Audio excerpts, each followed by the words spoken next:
നടനും MLA-യുമായ മുകേഷിനെതിരായ ആരോപണം വീണ്ടും ഓർമ്മിപ്പിച്ച് കാസ്റ്റിംഗ് ഡയറക്ടറായ ടെസ് ജോസഫ്. നിയമം അധികാരമുള്ളവർക്ക് വേണ്ടി സൃഷ്ടിക്കപ്പെട്ടിട്ടുള്ളതാണ്. എവിടെയാണ് പ്രതീക്ഷ? കുറച്ചു കാര്യങ്ങളൊക്കെ എനിക്ക് വ്യക്തമായി വരുന്നുണ്ട്, ടെസ് ജോസഫ് ഇൻസ്റ്റഗ്രാം സ്റ്റോറിയിലൂടെ വ്യക്തമാക്കി. 2018 മുകേഷിനെതിരെ ടെസ് ജോസഫ് മീറ്റു ആരോപണം ഉന്നയിച്ചത്. ഒരു ടെലിവിഷൻ പരിപാടിയുടെ ഷൂട്ടിങ്ങിനിടെ 19 വർഷം മുൻപ് മുകേഷ് ചെന്നൈയിലെ ഹോട്ടലിൽ വെച്ച് മോശമായി പെരുമാറി എന്നായിരുന്നു മുകേഷിന്റെ പേരെടുത്ത് പറഞ്ഞുകൊണ്ട് ടെസ് ജോസഫ് നടത്തിയ വെളിപ്പെടുത്തൽ. ഇന്ന് എക്സായി മാറിയ അന്നത്തെ ട്വിറ്ററിലൂടെയായിരുന്നു ടെസ് ജോസഫിന്റെ തുറന്നു പറച്ചിൽ. കോടീശ്വരൻ പരിപാടിയുടെ ഷൂട്ടിങ്ങിനിടെയാണ് മോശമായ പെരുമാറ്റമുണ്ടായത്. കോടീശ്വരൻ പരിപാടിയുടെ അണിയറ പ്രവർത്തകരിലുണ്ടായിരുന്ന ഏക വനിതയായിരുന്നു ടെസ് ജോസഫ്. പരിപാടിയുടെ സാങ്കേതിക പ്രവർത്തകയായിരുന്നു ഇവർ. ഹോട്ടലിൽ ടെസ് താമസിച്ചിരുന്ന മുറിയിലേക്ക് നിരന്തരം വിളിക്കുകയായിരുന്നു മുകേഷ് എന്ന് അവർ ആരോപിക്കുന്നു. ഫോൺ വിളി മണിക്കൂറുകളോളം നീണ്ടു. പിന്നീട് മുകേഷ് താമസിച്ചിരുന്ന മുറിയുടെ അടുത്തേക്ക് തന്റെ റൂം മാറ്റി.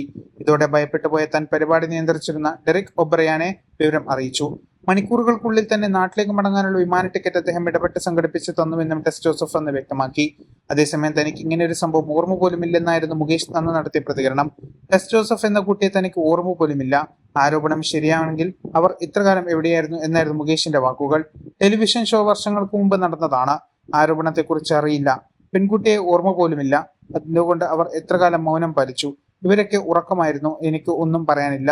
നിങ്ങൾ എന്താണെന്ന് വെച്ചാൽ ചെയ്തോ, വേണമെങ്കിൽ സുപ്രീം കോടതിയെ സമീപിച്ചു എന്ന് മുകേഷ് അന്ന് അഭിപ്രായപ്പെട്ടിരുന്നു. News desk 1 India Malayalam.